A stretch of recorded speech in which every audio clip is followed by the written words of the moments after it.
October 13th, 1884, Pope Leo XIII collapses after a vision of Satan being unleashed for the century to come. May 13th, 1917, as Europe tears itself apart in World War I, Our Lady appears to 3 shepherd children in Fatima, Portugal. October 13th, 1917, 70,000 people report seeing a mysterious event with the sun. Weeks later, the Russian Revolution occurs. October 1962, the world trembles during 13 days of the Cuban Missile Crisis. May 13th, 1981, Pope John Paul II collapses in St. Peter's Square, struck by an assassin's bullet. May 13th, 1984, one of the largest non-nuclear explosions ever recorded occurs in the Soviet naval weapons depot. May 1986, the Chernobyl disaster. 1989, communism falls. These are not just dates, they form a hidden pattern, a secret and prophetic history stretching from Pope Leo's vision in 1884 till the fall of the Soviet Union. A century of blood, faith, and fire. Fatima and the Cold War. On October 13th, 1884, Pope Leo collapses after Mass. He's pale and shaken. He has described a vision of Satan having 100 years to attack and destroy the church and cause a century of horror. After this vision, famously, Pope Leo XIII composed what is now known as the Prayer to Saint Michael, an archangel of protection.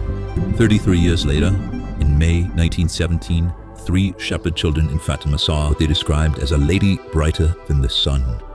She warned them that the world needed prayer, penance, and that there was a coming storm. She asked them to pray the rosary each day, to make sacrifices for sinners. July 13th, 1917, Our Lady warns of a vision of hell, that Russia would spread errors throughout the world, that upon a desolation of martyrs, a bishop dressed in white would be shot, that the Pope must consecrate Russia. Only this blessing of consecration would convert Russia from her errors. Throughout these months of visions, as crowds built around the children at each audience on the 13th, the militantly secular government of Portugal began to harass the children, ultimately even detaining the children and threatening to torture them. In her second apparition, Our Lady gave the children a glimpse of their own future. She told Jacinta and Francesco that she would soon take them to heaven, but Lucia, she said, must remain on earth as a witness. Lucia would live for nearly 90 years more. She became a nun, carrying the Fatima message to the world. But Francisco died in 1919 and Jacinta in 1920, both victims of the Spanish influenza.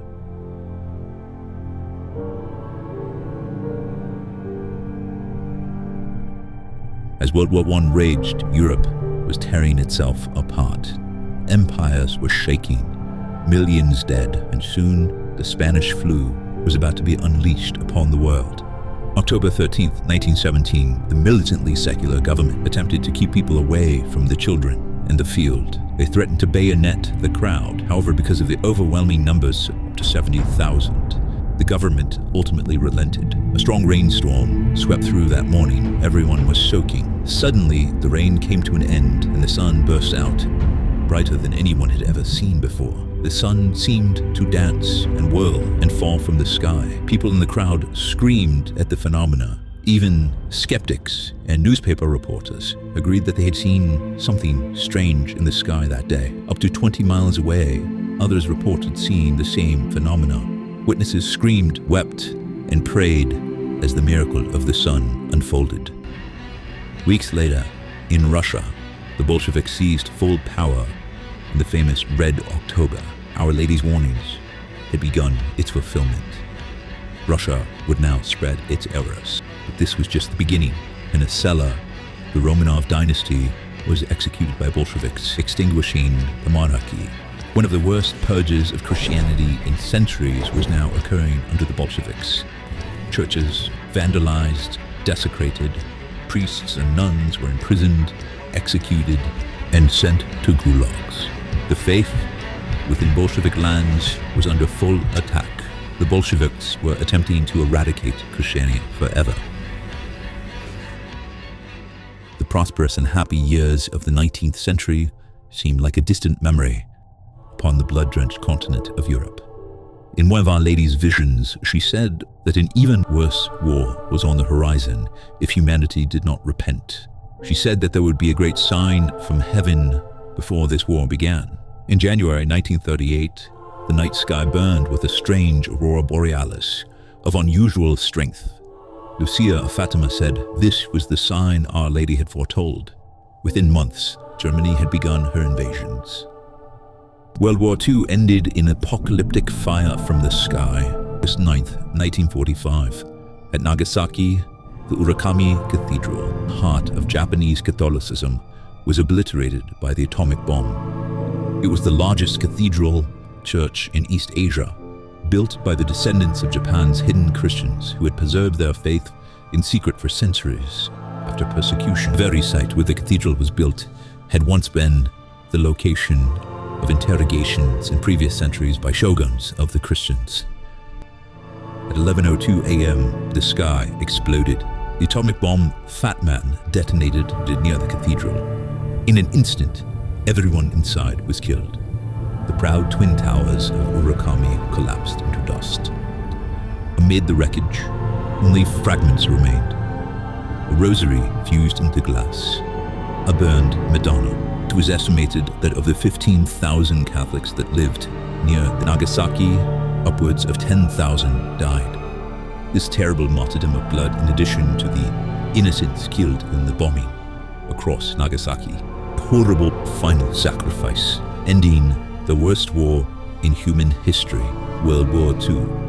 Even in this darkness, one small sign of grace is that both in Hiroshima and Nagasaki, a small group of priests in each of the cities survived the atomic bomb. In Hiroshima, a group of Jesuits survived, even though they were near the epicenters of the bomb. Every structure near their building had been completely destroyed except their own. And in Nagasaki, a group of Franciscans, through providence, survived as well. The priests attributed their remarkable survival to the fact that they were devotees of Fatima and that they had a rigorous daily regime of praying the rosary. The second secret had come true, as Our Lady had predicted: a worse war, punishment, and the spread of atheistic communism across the world. In Russia and across Eastern Europe, communism declared war on faith. Churches were destroyed, bishops imprisoned, priests and nuns shot. Millions vanished into gulags. Faith, if it survived, went underground. But it did not die.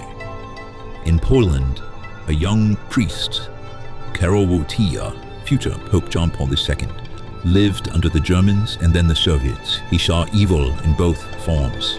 He also saw that faith could endure in hidden chapels and in prayers offered under watchful eyes. He would become the Pope who carried Fatima's message into the heart of the Cold War, his destiny forever entwined in the prophecies of Fatima. Cardinal Mazzini of Hungary was a leader in that nation's 1856 rebellion against the communists. He spent years imprisoned, often tortured, beaten, and starved. He was a constant witness to his people and for the faith.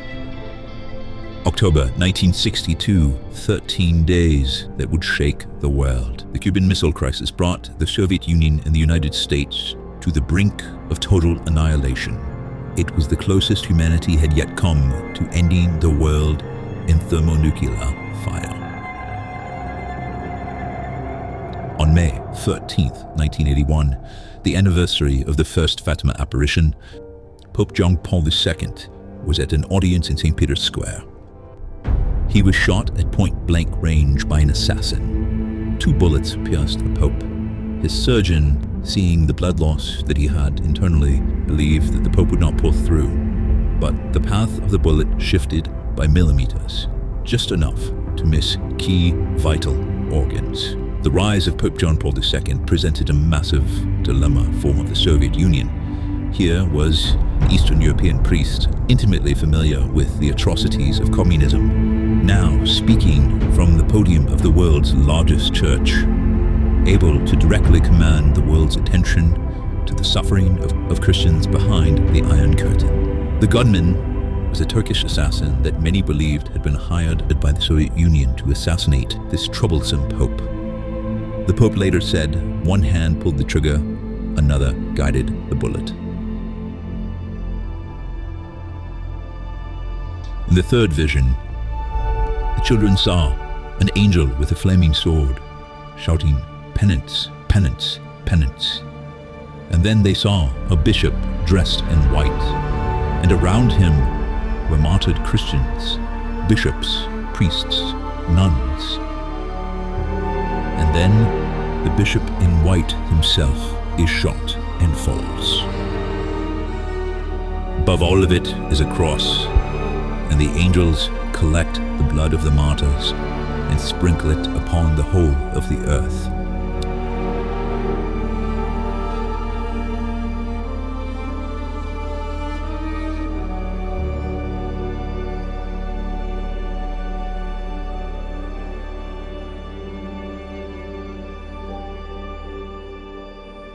The next year, on May 13th, 1982, he traveled to Fatima, Portugal to give thanks.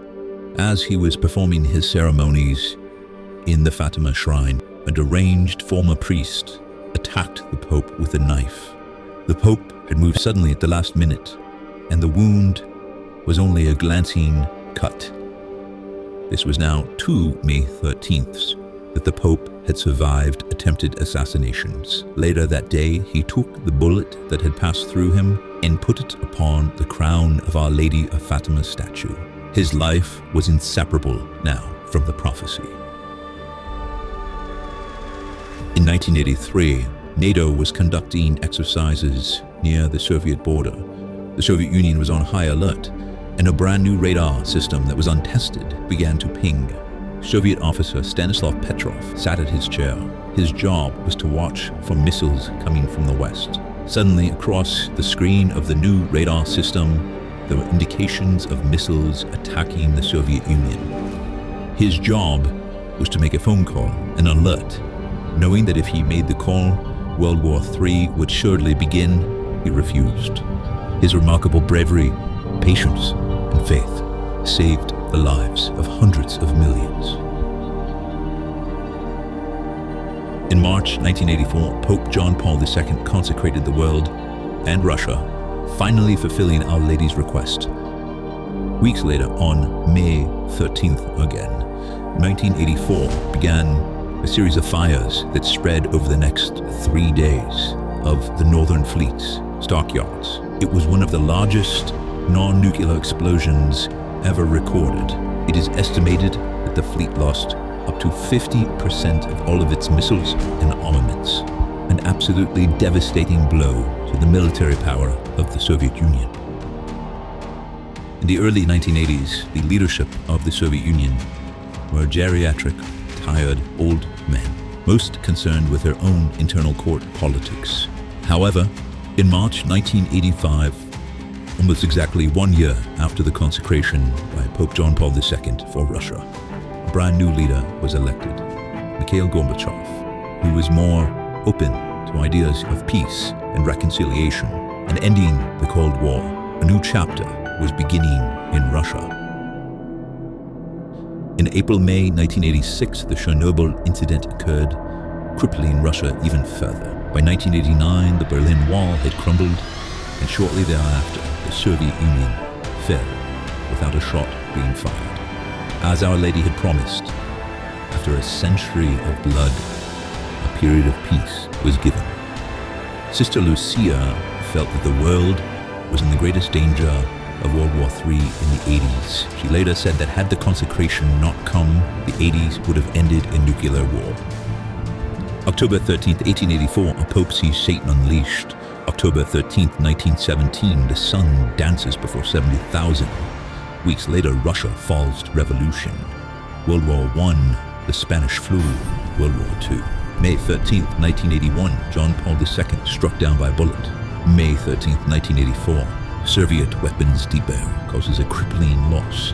Again and again, the same date, the same pattern. This was more than coincidence. It is the secret spiritual history of the 20th century. A battle fought not only in nations, but in every human heart. A century of strife of Christianity against communism. A century of the worst wars in the history of the world. The century of Fatima has ended, but the message remains: prayer, penance, and trust in God.